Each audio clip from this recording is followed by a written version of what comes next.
Habari dokta. Salama, niambie shida yako. Mimi nilikuwa nina shida moja tu.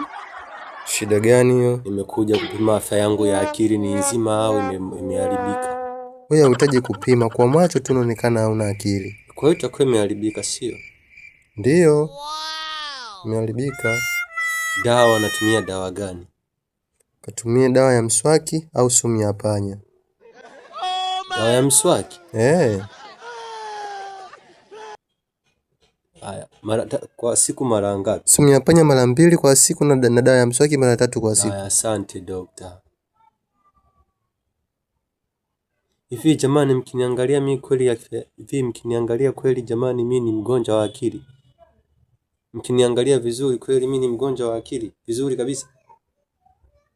Sio niambia mimi ni mgonjwa wa akili nikatumie dawa. Eti jamani, niambieni kweli mimi ni mgonjwa wa akili?